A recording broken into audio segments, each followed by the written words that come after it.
Bam. Hi, this is Dr. L, also known as the unshakable Dr. L, and you're watching the Break It Down show. I love it, man. This is great. I appreciate you being unshakable. You've watched me have to dance through a couple of computer wrestling matches, but here we are. We did it. We got it going on. We're live. Not live on LinkedIn anymore. They got the Budinsky as we stayed unshakable. But how does one develop unshakableness?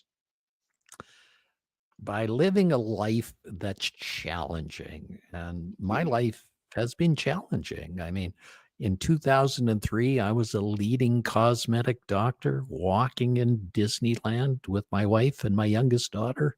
And I suddenly and mysteriously developed a right foot drop. My wife turned to me and said, "What's wrong with you, hon?" And I didn't have the faintest idea what she was talking about. But she insisted I had to get it checked out. And a good husband does what his wife tells him. And That's I right. got it checked out. And to make a long story short, I saw a world leading neurologist. And he said, "You better be sitting down when I'm telling you this, Dr. L. You have ALS, Lou Gehrig's disease. In 6 months, you're going to be dead. Get your affairs in order." That was 2003. Yeah. It's Yeah. now 20 years past that, and I'm still living well and thriving. That's how you become unshakable, Pete. Yeah. One of my very good friends, among my favorite people in the world, was at my house. And he's like, when I turn 50, I'm going to be able to dunk a basketball still, and we were messing around on the basketball court and everything. And then he's like, I got this weird thing across like my strap of my muscles of my shoulders, just flexing, flexing, flexing all the time. And I'm like, oh, that doesn't sound good. What is it? He's like, we don't know. Doctors can't figure it out. Maybe it's blood cancer. They're not sure. And I'm like, is it ALS? And he's like, I don't think so. But you know how this story ends. It was ALS. His name is Phil Green. He's one of the prominent people in the world of people living with ALS. And so I say all this because he's got young kids. He's got two older kids that are, college age. And he said to me, we were road tripping one time, and I was taking care of him, in terms of his day-to-day stuff. And he's like, I have a great life. The day I die is going to be a great day. I so, so many rewarding things. I'm making a difference in this community that I'm now part of. And when you say that to folks who have, I'll say, regular problems, they're shocked by it because she's like, no, I have a great life, and the day I die, it's going to be a good day. He's going to pick the day he goes because that's how he wants to do it. But yeah, I mean, that's the definition of unshakable, I think. Well, it is. It's not letting the little things in life bother you. Every day is as you choose it. You can Mhm. choose to have a miserable day, or you could choose to have a fantastic day. One of my grandsons would wake up in a blue mood every day, cursing and swearing for 5, 10 minutes. Yeah. And my daughter turned to him and said, you get to choose the day you want. You get to Mm. choose what it's like. Well, that changed his attitude. Then I have another grandson who day says it's going to be a beautiful day. Now, what would you sooner it be, Pete? A beautiful day or a cursing, swearing day where you Yeah. bite the head off nails? How would you like the little technical difficulties you have to destroy your day and just Yeah. make it miserable for you?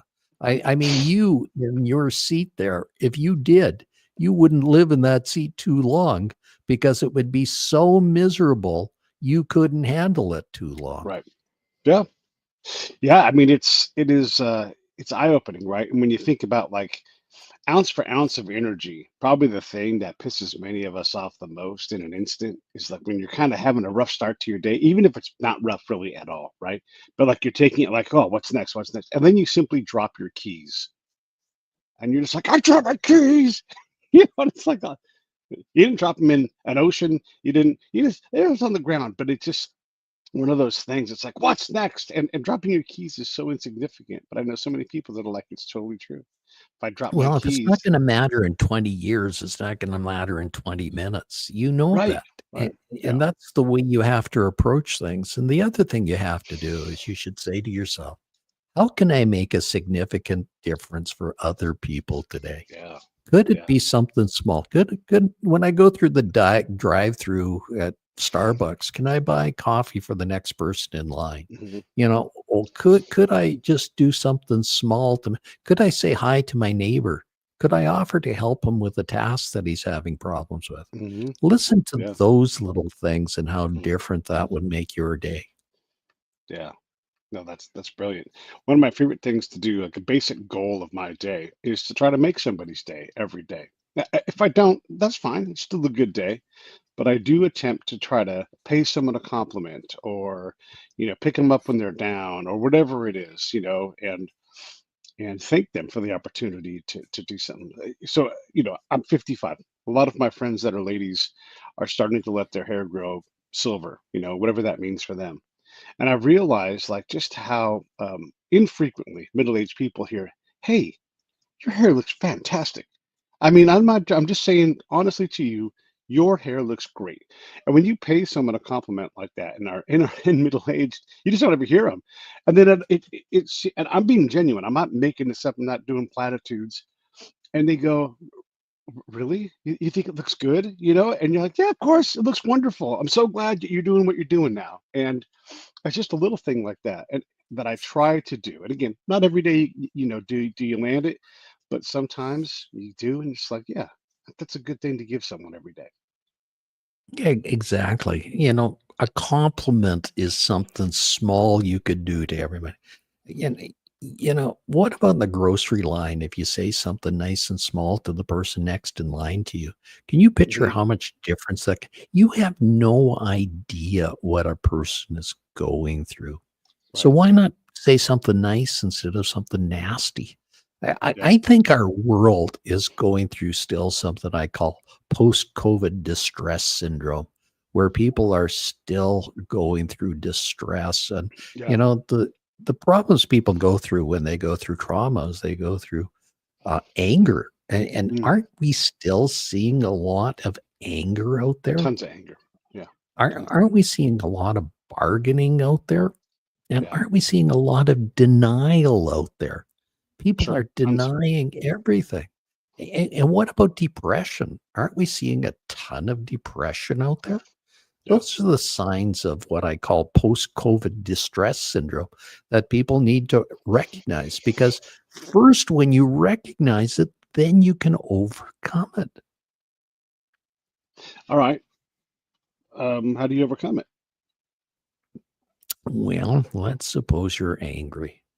Well, let's look at that anger for a minute. Just like you said when you dropped your keys, how angry you'd get.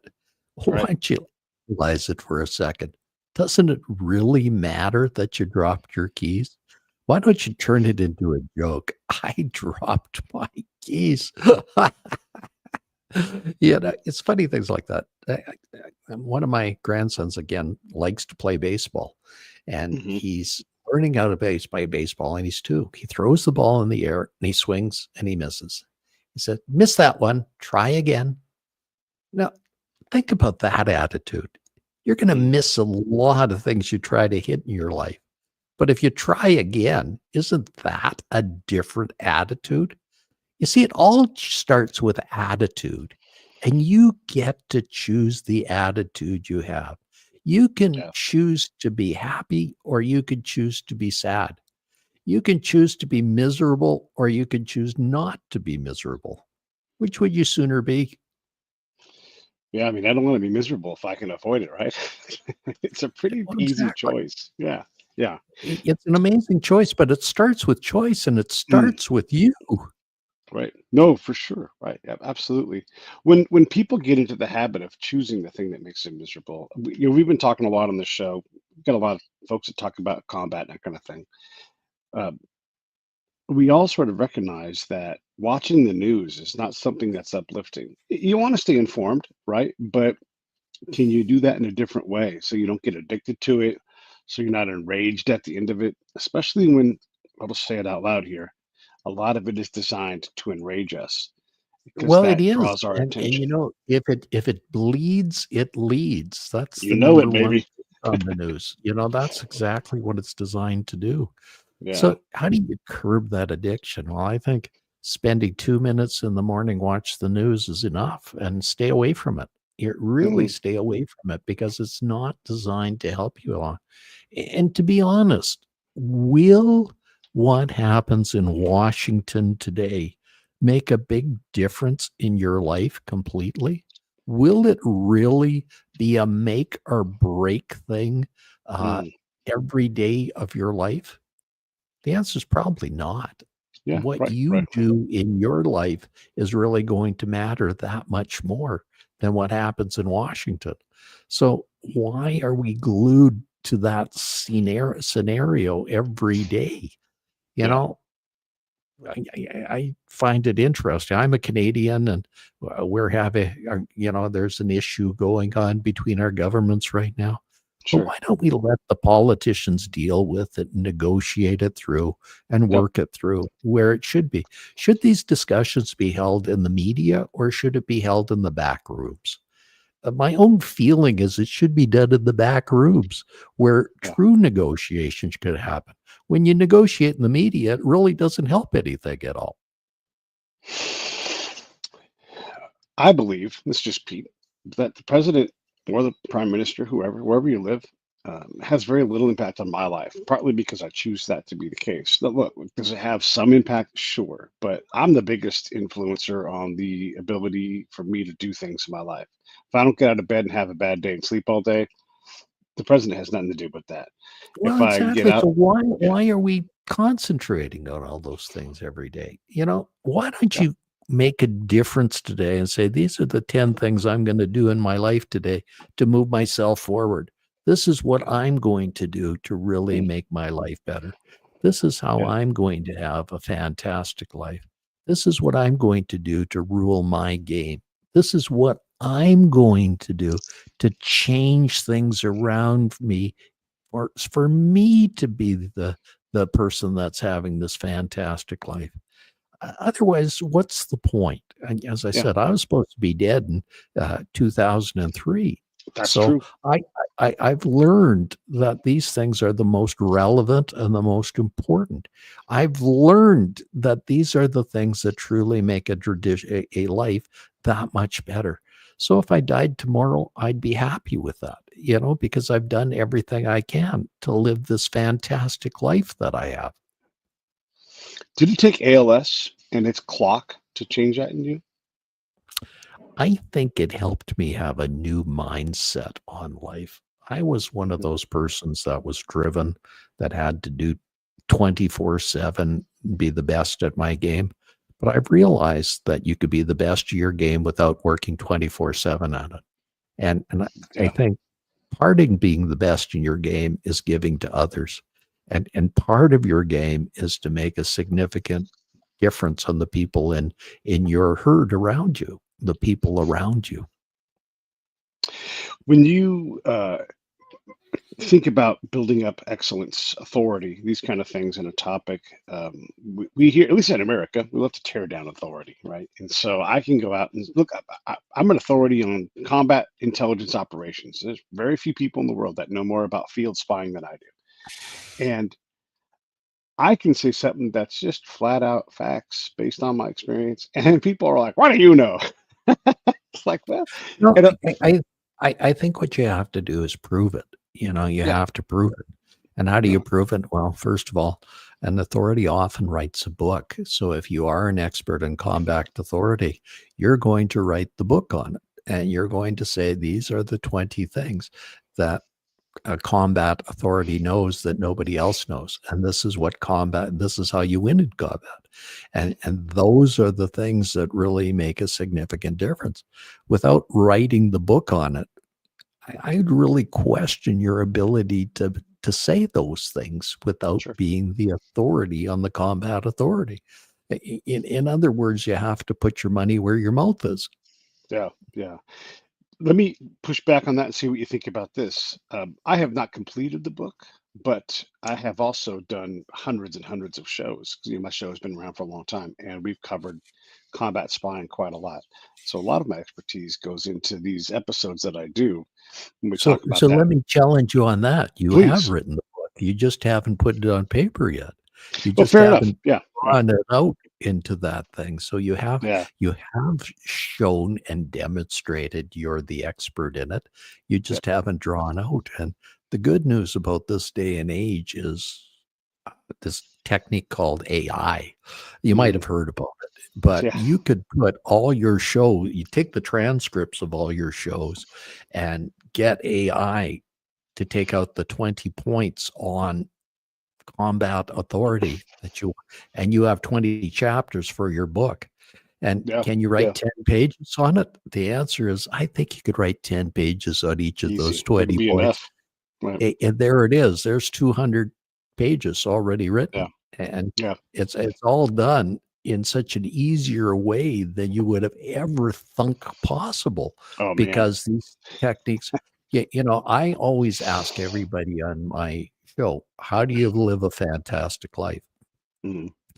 So I've done that 2,000 times. Do you not think I am now an authority on living a fantastic life because of all these comments that I can now squeeze out of my shows and bring to the forefront Yeah. and literally make it happen? Those are something that becomes something that's very easy to do Mm. because of this generative power that we have now. Yeah.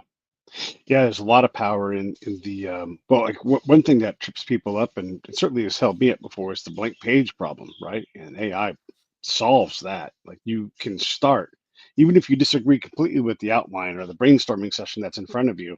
You're well past zero at that point, and you really can write something that's pretty incredible. Well, it gives you an outline to do things. And that is so powerful in Mm. itself. Like if you wanted to write a book on fear right now, Sure. you can get Chat GPT or one of the other AI sources to give you an outline on fear. And Right. let's say you want 15 points, they will give you 15 points. So you have an outline to work with. You now have a strategy to Mm. tackle the problem. So it's already to the point that you can start generating the information on it. You can therefore start putting it together.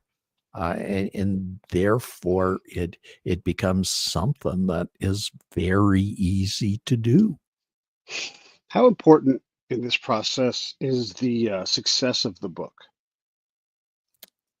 You know, success is always relative. And if you're talking about monetary terms, I'm not sure if that's necessary to really. You don't have to sell millions of dollars of a book to make it successful. I think, is it possible to become a best-selling author? Well, it's not hard to be a best-selling author in this day and age because of the way it is. You just need to get several people together and get them to buy your book within a limited period of time, and that jiggles the algorithm so that you become a bestseller, and it's not that hard to do. I think success is relative, but you've always heard people, Pete, I've written the book on it. And if you Hmm. can say you've written the book on it, I think that in itself is a success. Yeah. Yeah, there's something about writing the book. What else is akin to writing a book? Like right now, I'm making several movies. Is that equal to that? Do you think? I think movies help, but they're less so. I Okay. think, you know, YouTube is so ubiquitous that it's very hard to say um, yeah, that I've done the blockbuster movie on something. I mean, movies are everywhere, Yeah. and YouTube has made it to the point that there's not as big a credibility builder as anything else. So I think that is a problem with trying to be credible. But in my book, I cover several things. Hmm. I think you need to, I'm going to just pull up a copy of it here so I refresh my memory as we're talking. Yeah. So while you're doing that and getting yourself set up for that, I guess if you can self-publish a book and have a robot help you write it, does that also not bleed credibility at some point? I don't think a robot writing it is the same as you writing it. You can Okay. have a robot help you with it in giving Right. you the outline, but you yourself have to put your soul in the book. And what a robot cannot do is put your soul in the book. It Okay. cannot literally put your soul in that book so you can have it. So I think that's something that is the There's a problem. difference there. Okay. Yeah. Yeah. You know, the other thing is once you uh, have written the book, promoting the book is important. Mm. Getting on people's shows on it and talking about your book is important. You Yeah. know, I've always said anybody could write the book, but it takes a genius to sell the book. It takes a genius to get on people's shows and communicate on that book. Yeah. Communication is really the huge thing that separates an authority from somebody else. He can literally tell everybody, he can communicate clearly and effectively. I Mm. think that is the huge difference between a true authority and a non-authority. Okay. He Yeah. he cuts through the mustard, so to speak. He literally makes it happen that he can tell his story succinctly and well. Yeah. Yeah.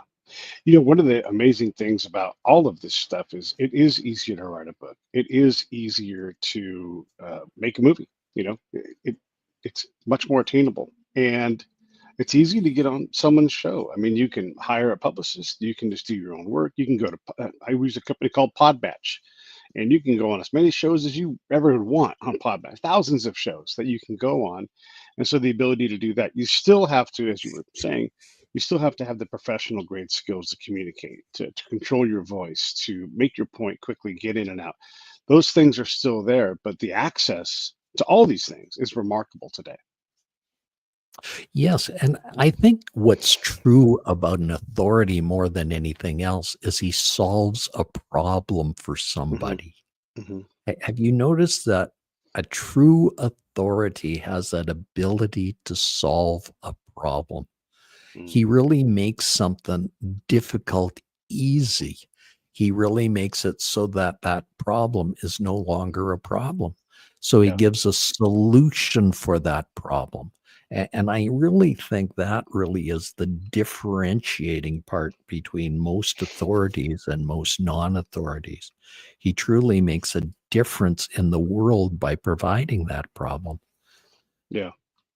When you talk about that solving a problem in the podcast world, I'll help people with their podcast if they're prepared to. But the first thing is to figure out where they're stuck, right? And to identify where the work is. I can tell you, oh, you have to hire an agent so you can go do these things. But before you get an agent, you have to do these other 5,000 tasks, right? So quite often, the thing I'm trying to help someone in the podcast world to do is really understand, do they need a podcast to do what they're doing? Because it does take time, it takes money, it takes some luck, all these things, right? And so to solve a problem for them by saying, oh, this is the kind of recorder you need, that isn't necessarily going to help them go forward. I like to try to point those things out. Am I being unfair? Or is that the No, motive? I think you're talking about tools to get your authority. Uh, you know, being a podcast host or a radio host is a tool. They're not anything but a tool. Right. There's three elements. There's the message, the market, and the media. You're Mm, talking about the media people are using.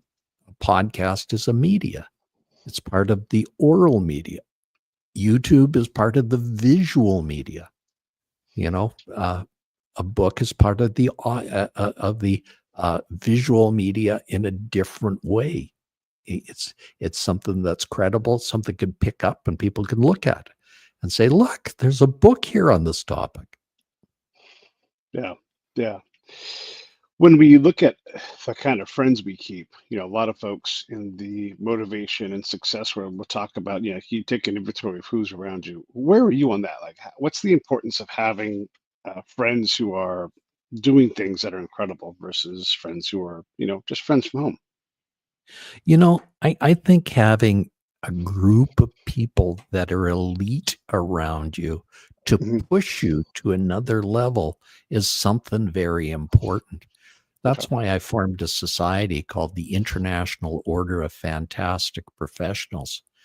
That's an order that is an elite invitation only Mm. alliance of high packed visionaries who are shaping the future of business, health, arts, media, and social change. Because Yeah. of their business together, they live with purpose, passion, and possibility. That they are about communication, collaboration, and acknowledgement. And they literally push themselves to another level as a result. And that group of people is such that it really helps to get to another level because you're surrounded by people of another level.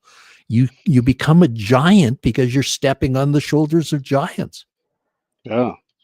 Yeah. That's great. So when you step on the shoulders of giants, I guess you're also reaching back and getting some mentoring from these guys. They've gotten to somewhere that you're trying to get Exactly. to. Mm. Every month we have a group meeting where we simply ask two questions. One is, what is your greatest accomplishment in the month? And number Mm. two is, uh, what do you need help with?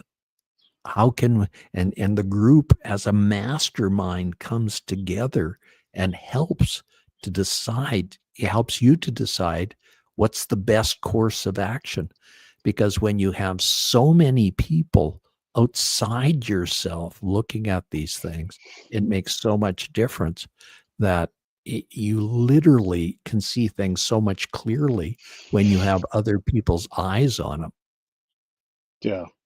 One of the things I've picked up from having these kind of conversations, I get to meet incredible people because of this show. My show, more than anything else, is an opportunity machine. And I can network like crazy with this thing, and it's been an amazing 10-year journey. Right?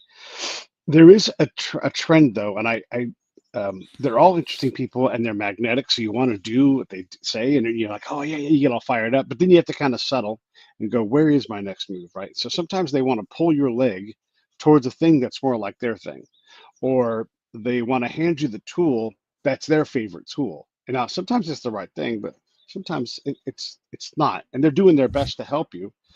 Oh, and here's another thing people like to do, who are very, very helpful.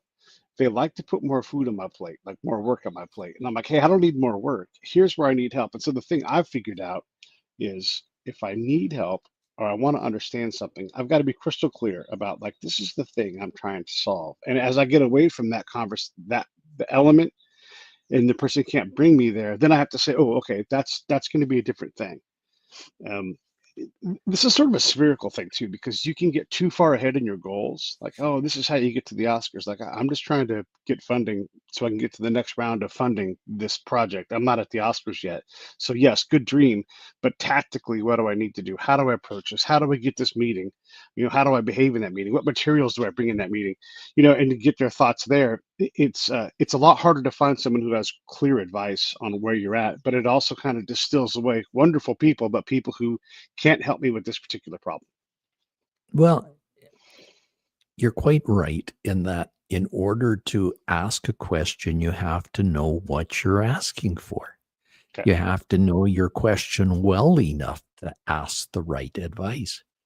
The advice that's given is because it's given. Now, the beautiful thing about being in a group of elite professionals, they've been down your path before. They've Yeah. seen it before, and I've always remember a quote, remember the Hindenburg, it's easier to learn from others' mistakes than your own. I Yeah. think that's something that's so important. If you can learn from other people's mistakes and not repeat them, that's where you truly make things. The school of hard knocks is a great teacher, but it gives the test before it gives the lesson. That's Yeah. not necessarily the best way to go. One of the other things when I talk to folks who can't necessarily help me, right? They may guide or they may, root and that kind of thing. But they're also, I talked about earlier, they're also magnetic. They're also interesting, and I just love spending time with them. And so even if I don't get the thing I'm looking for, at a minimum, I get joy. And I'm here to collect joy every day I can. I think joy is an essential thing. We love to collect misery. Hey, drop my keys, right? But those moments of joy, um, it's also important to collect those and it balances things out. And so these folks I get to talk to are wonderful, beautiful people. And there's also value in that. So I guess I would ask you, Well, like, do I have to nail the landing every time, or can I just get some joy out well, of this thing? a tuning fork vibrates at a certain frequency. And because of that frequency, you can hear it, feel it, and perceive it. Yeah. And I think that's what these people are, people vibrating at at a particular frequency. Mm, And that frequency helps to impact your frequency and vibration in the yeah. world as well. And I think that's the greatest thing about having an elite group of people together. That Yeah. tuning fork is so important to bring that to the next level and bring you to the next level. Otherwise, you wouldn't be able to perceive that. My tuning fork is being unshakable, as I said, is because Mhm. I've been unshakable because of my life events. Right. I'm like the solid oak tree with very deep roots because no matter what happens in the environment, no matter what storms come out, my deep roots are there and they're there to stabilize myself and despite any storm that comes on. Hmm. No, that's great. That storm that you can withstand. There's some resoluteness in that as well. You get to a certain age, you're like, yeah, like working for yourself. It's a tightrope, right? But once you learn that tightrope can be scary at times, but you can know how to get across it and back and forth. It's just you can't live any other way. You're like, why would I live another way when I do all these things myself? I have this wonderful community of people. Is it easy? No, but no one's like, oh, it's easy over here. It's there's always something, and you learn to weather those storms, I think, by getting into storms, and then you find out, oh, that's not a storm at all. that's just a that's just a little bit of breeze. You can redefine what Exactly. really is So, a storm. a- a- you know, many people are always bothered by the tempest in the teapot. Yes. That is always the thing. I've always found life is like being in a big football field, and your only goal is to get from one end to the other. But there's all these distractions along the way. There's this shiny object here and this shiny object here, and Yeah. those distractions are the major problem of getting from one end of the football field to the other. Your only job is to get from one end to the other. You Right. shouldn't be bothered by all those distractions along the way. Yep. No, that's great. The distractions, there's plenty of them. And they don't stop making new ones. They're always making new distractions. It's yeah, you're right. It's incredible. I mean, I can sit down and I don't do this often. It's an indulgence these days, but I sit down and watch 6 hours of TV, just binging on the next episode of the next episode. But I have to do that by design now. I can't just get lost in that stuff because I've got bigger fish to fry. Well, the Netflix binge was something I think happened to people during the COVID pandemic. Sure. They certainly what else is there to do? I can't go outside. I can't do Yeah. anything else. Let's binge on Netflix. Well, not necessarily the healthiest things to do. It would have been better to binge on reading 20 books during that time rather than watching all those movies on Netflix. Yeah. Yeah.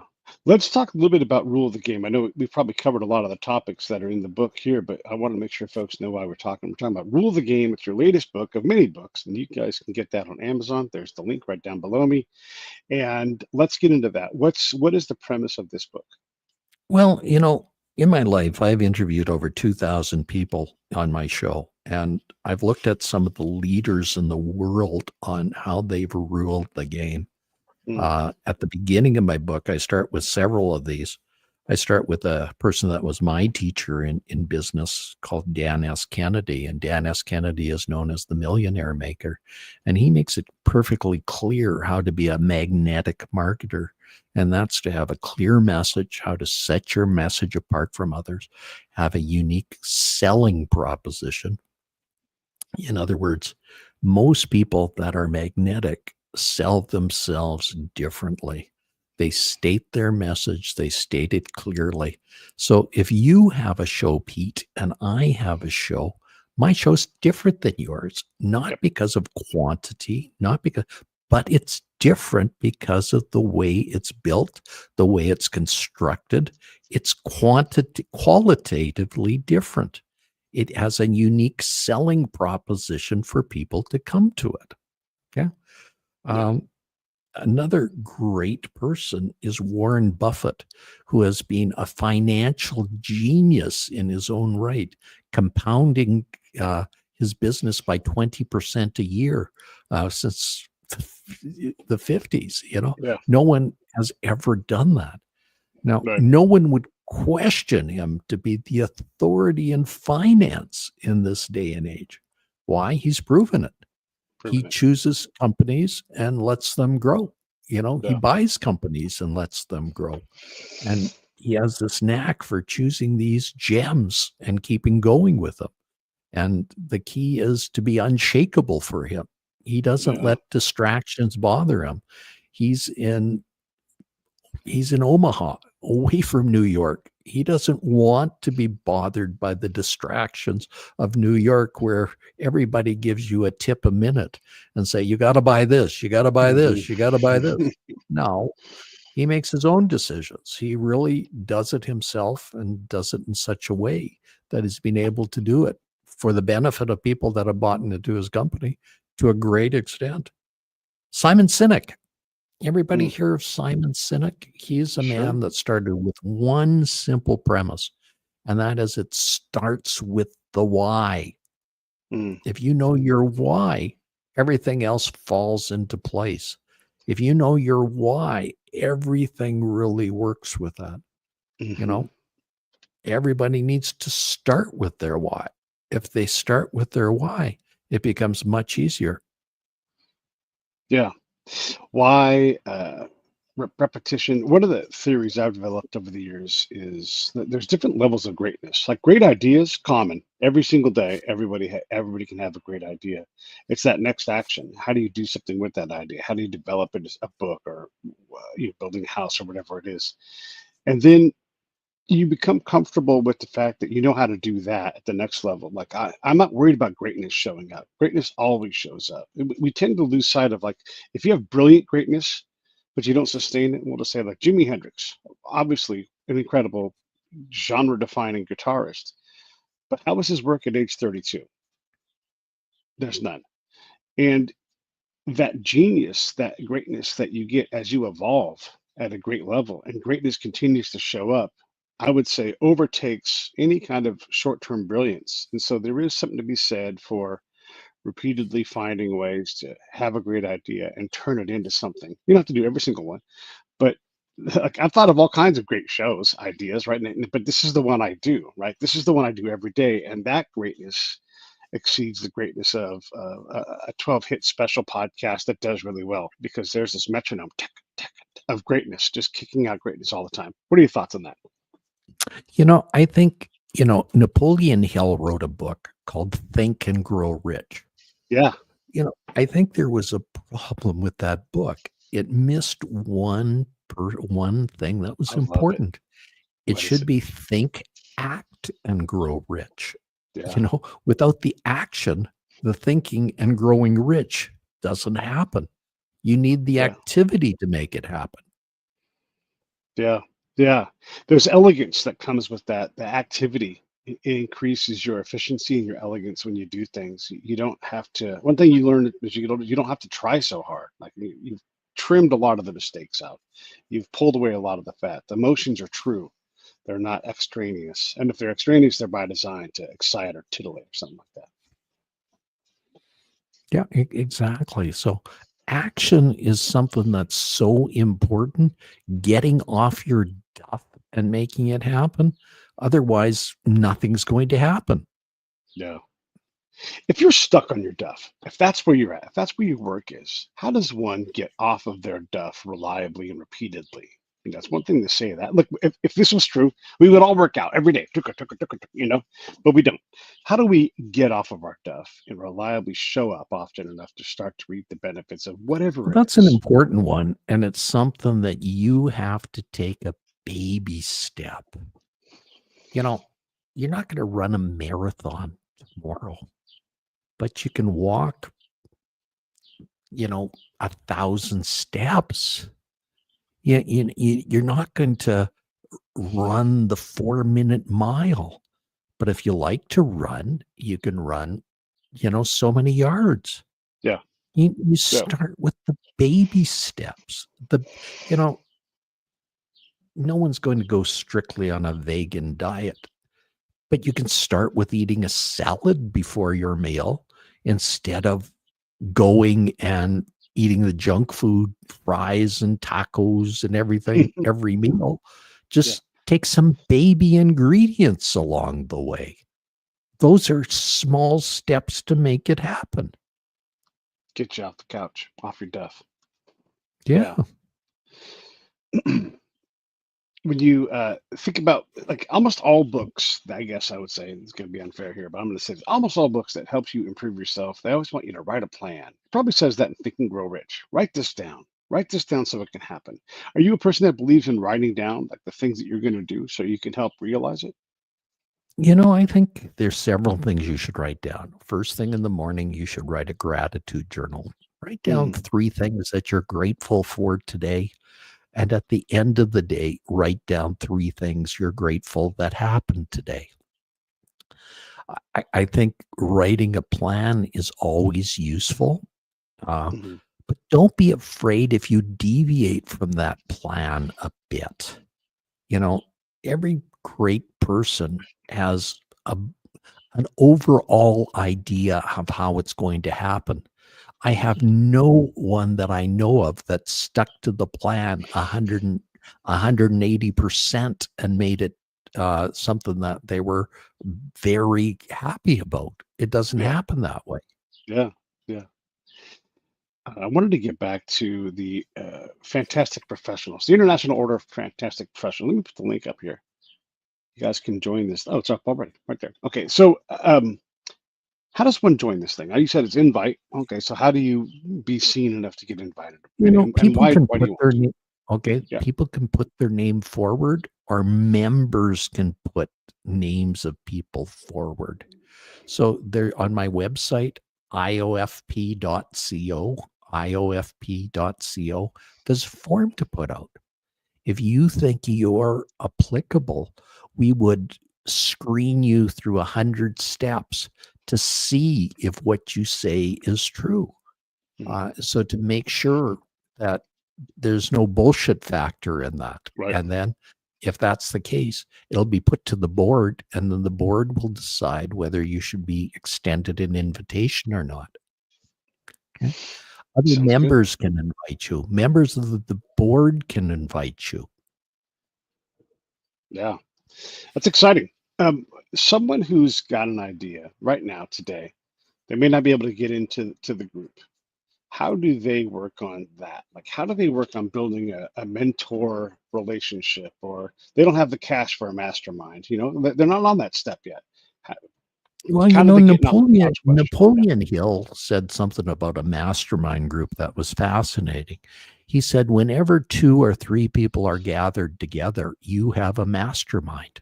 Mm, Well, do you have 2 or 3 people that you could put together and make a mastermind as a result? I think everybody knows 2 or 3 people. sure. I mean, if you're a religious person, you probably have a minister or a priest you can put in that group. If you're not a religious person, I'm sure you have 2 or 3 friends you can put in that group. Hmm. There's always people around you can put it. Now, this question of money is always a funny thing, because how many people have enough for a cup of coffee at Starbucks every day, but they don't have enough money to buy Yeah. anything else? You Yeah. know, Yeah. I really question that first premise about not having the money to do things. You know, if you save $2 or $3 a day just by doing activities like that, and last time I had checked, a cup of coffee at Starbucks is about $5 a day. At Wow, there's least. a lot of money you can save right there, Yeah. Yeah. and put it towards something so valuable. I mean, instead of eating at McDonald's every day, why don't you make a fresh salad and stuff like that? Why don't you eat more of those vegetables we talked about? I think there's a lot of money that can be found if you Yeah. just look for it. No, you're right, 100%. And that is a great way to look at this. I met an Uber driver. I don't take Uber very often, but I always try to chat the person up because again, I want to get to know people. And he said, "My plan is this. I'm going to work and I won't stop working today until I make 120 bucks, somewhere in that zone." And he's like, "And I figure it takes me this long. Now, I might work longer, but that's the minimum. I have to work that much. Otherwise, it doesn't." And I take half of that money and I invest that in myself. And he's like, "Now start doing the math on $50 a day. How many days until I have $100,000? If I have $100,000, I can buy an elite franchise that will make me money. And if I can work that hard Ubering, then I can certainly work hard enough to do the franchise thing." And he was well on his way. He well past $50,000 by just simply not taking days off, working hours in addition to his regular job so that he could be free. Now, did his plan work out? I don't know, but he certainly was well on the way. It seemed like he was motivated. And if he didn't do that, he for sure did something. Well, a lot of times when I take an Uber and I'm traveling in a city that I'm speaking in, I'm amazed at many of these people that are driving Ubers that were engineers and everything else in their own country before they Yeah, came here. And sure. they have technical skills that can take them to another level. They are working these jobs just for a while until they can get back to their regular job and prove they have the credentials in the United States or in Canada to do so. Yeah.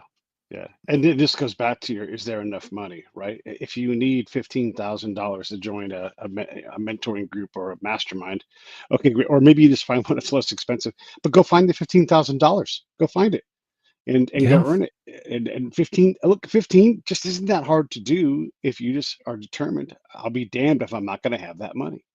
And we are exactly. in the land of opportunity here. Anybody can go out and find that 15 grand if they apply themselves. Won't be tomorrow, but there's only so many tomorrows until all of a sudden you're looking at a pile of money. Well, exactly. It's the baby steps that it takes to make it happen. And the other thing is the magic of compound interest, putting it Oh in a boy. bank and letting that compound interest help to increase it. You know, people forget about the magic of compound interest. Oh boy.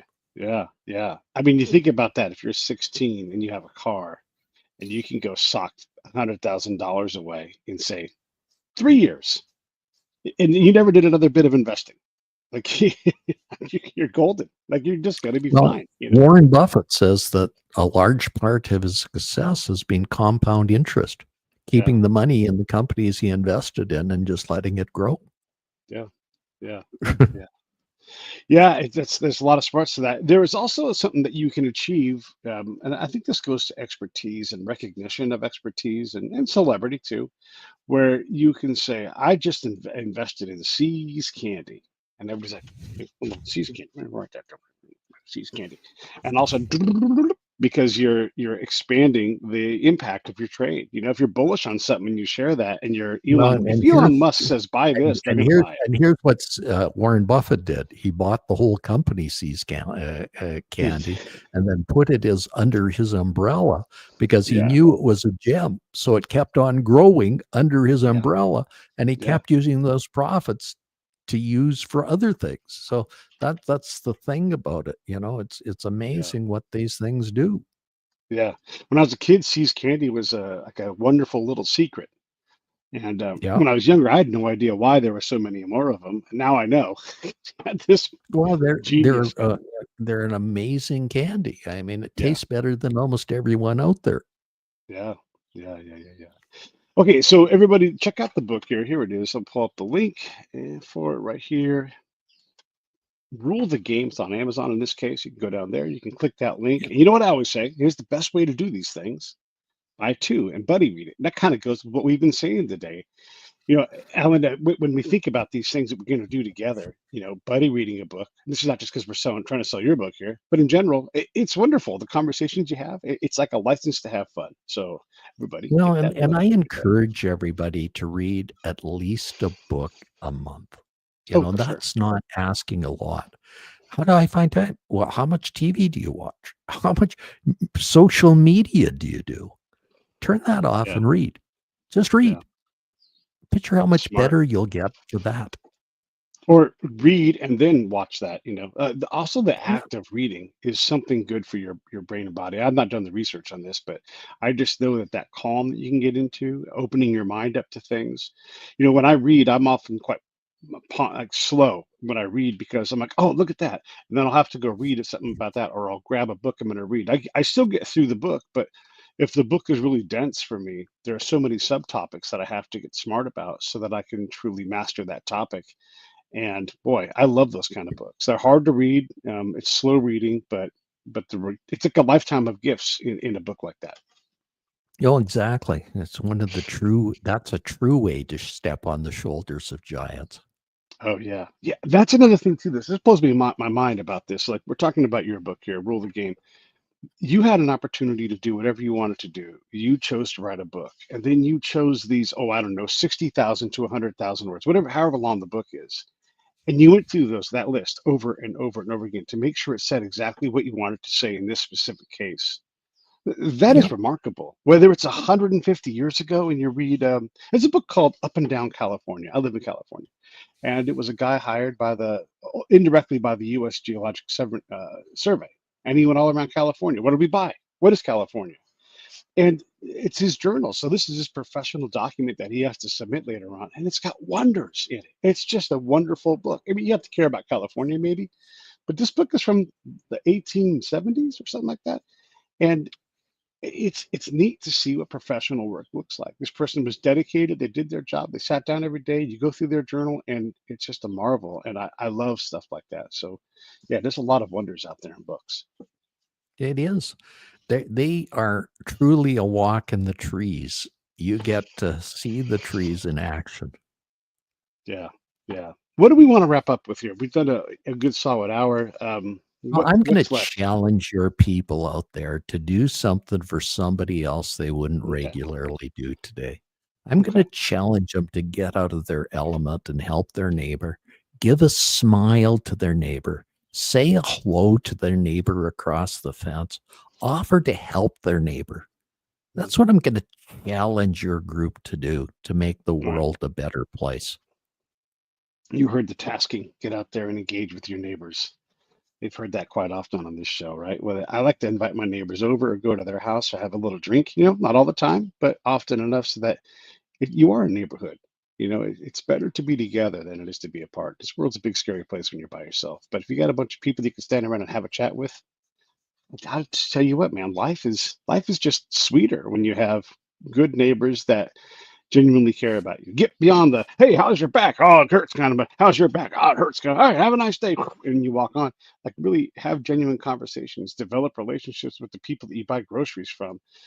These things pay dividends slowly over time, but it compounds just like interest. Yeah, for sure. Well, thank you again, Pete, for having me on your show.